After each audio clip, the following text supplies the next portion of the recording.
अगर आप railway, SSC या किसी भी सरकारी एग्जाम की तैयारी कर रहे हैं, तो ये वीडियो आपके लिए बहुत ही खास होने वाली है, क्योंकि आज हम लेकर आए हैं रेलवे के सबसे इंपॉर्टेंट साइंस क्वेश्चंस जो बार बार एग्जाम में पूछे जाते हैं। इस क्लास में आपको सिर्फ सवाल ही नहीं, बल्कि उनके आसान और क्लियर कॉन्सेप्ट्स भी समझाए जाएंगे, ताकि आप अच्छे से तैयारी कर सकें और एग्जाम में ज्यादा से ज्यादा मार्क्स ला सकें।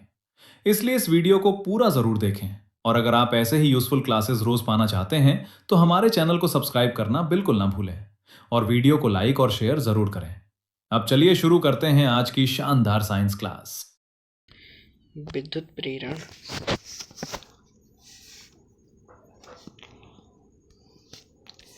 आत्म प्रेरण क्या है?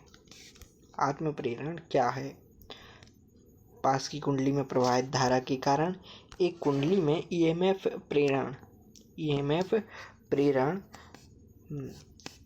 चुंबकीय क्षेत्र में गति के कारण कुंडली में ईएमएफ का प्रेरण या किसी कुंडली में उसकी धारा में परिवर्तन के कारण ईएमएफ का प्रेरण या तापमान परिवर्तन के कारण कुंडली में धारा का उत्पादन। तो सही आंसर क्या है? सही आंसर है किसी कुंडली में उसकी अपनी धारा में परिवर्तन के कारण ईएमएफ का प्रेरण होता है। आत्म प्रेरण वह घटना है जिसमें किसी कुंडली में प्रवाहित बदलती धारा उसी कुंडली में विद्युत प्रेरण बल उत्पन्न करती है, यानी ईएमएफ उत्पन्न करती है। इसलिए होता है क्योंकि बदलती धारा एक बदलता हुआ चुंबकीय क्षेत्र उत्पन्न करती है जो अपनी धारा में परिवर्तन का विरोध करते हुए ईएमएफ उत्पन्न करता है। लेंज का नियम कहलाता है। अगला प्रश्न है, विद्युत मोटर विद्युत ऊर्जा को डैश में रूपांतरित करती है। विद्युत मोटर विद्युत ऊर्जा को किस में रूपांतरित करती है? चुंबकीय ऊर्जा में, यांत्रिक ऊर्जा में, नाभिकीय ऊर्जा में या इलेक्ट्रॉन ऊर्जा में? तो सही आंसर है यांत्रिक ऊर्जा में। विद्युत मोटर विद्युत ऊर्जा को यांत्रिक ऊर्जा में परिवर्तित करती है। जब विद्युत धारा एक मोटर की कॉइल से होकर गुजरती है तो चुंबकीय क्षेत्र के साथ इंडक्शन से एक बल उत्पन्न होता है जो कॉइल का घूमता है और यांत्रिक ऊर्जा में बदलता है।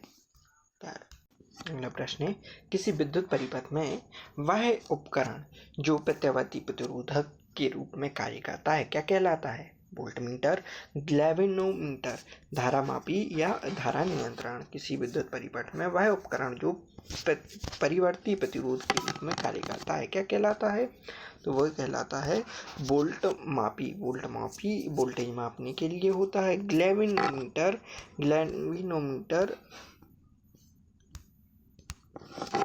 धारा का पता लगाने में और धारा मापने में, और धारा नियंत्रण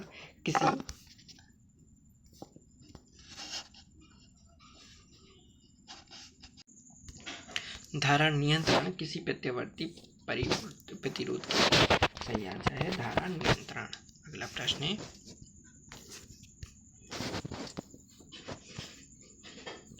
निम्नलिखित में से कौन सा सुरक्षा उपकरण विद्युत परिपथों में अत्यधिक धारा के प्रवाह को रोकने के लिए उपयोग किया जाता है?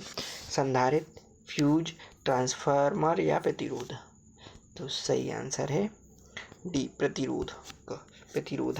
फ्यूज एक सुरक्षा उपकरण है जो अत्यधिक धारा प्रवाह पर पिघल जाता है और परिपथ को तुरंत तोड़ देता है, जिससे उपकरण और इंसान दोनों सुरक्षित रहते हैं। अगला प्रश्न है, निम्नलिखित में से क्या दैनिक जीवन में विद्युत बिजली के व्यावसायिक अनुप्रयोगों से संबंधित है? दैनिक जीवन में विद्युत बिजली के व्यावहारिक अनुप्रयोगों से संबंधित है।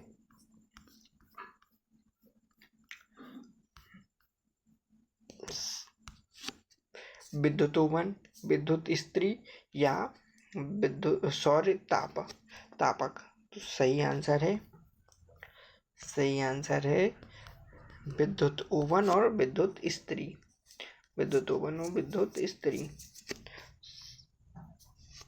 सही है केवल ए और बी। विद्युत ओवन बिजली से चलता है, विद्युत इस्त्री बिजली से गर्म होती है और सौर तापक जल तापक यह सौर ऊर्जा से चलता है, ना कि विद्युत से। अगला प्रश्न है, निम्नलिखित में से कौन सी घरेलू वस्तु विद्युत धारा के तापीय प्रभाव का प्रयोग नहीं करती?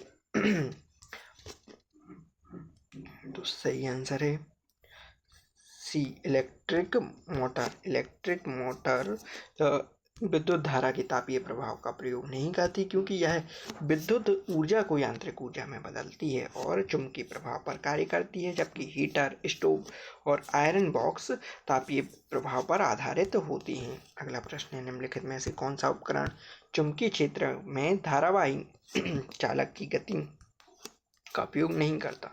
धारावाही चालक की गति का उपयोग नहीं करता। विद्युत पंखा, विद्युत मोटर, विद्युत हीटर या विद्युत जनित्र?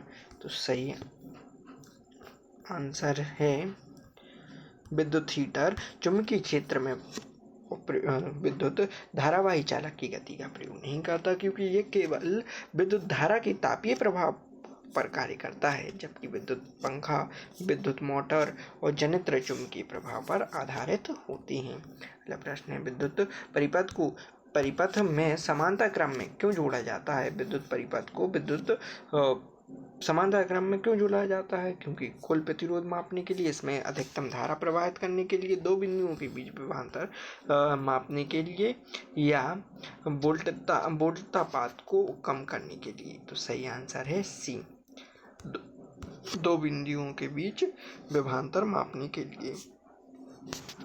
वोल्टमीटर को परिपथ में समांतर जोड़ा जाता है ताकि यह दो बिंदुओं के बीच विभवांतर को माप सके बिना परिपथ की धारा को प्रभावित किए, क्योंकि इसमें बहुत अधिक प्रतिरोध होता है जो इसके माध्यम से धारा के प्रवाह को रोकता है।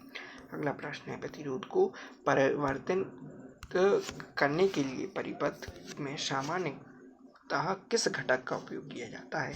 प्रतिरोध को परिवर्तित करने के लिए परिपथ में सामान्यतः किस घटक का प्रयोग किया जाता है? सही आंसर है धारा नियंत्रण का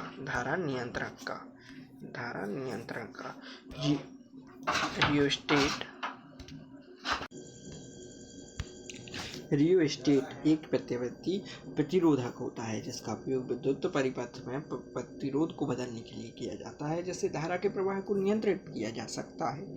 यह कार्य डायोड, वोल्टमीटर और ट्रांसफार्मर नहीं करते।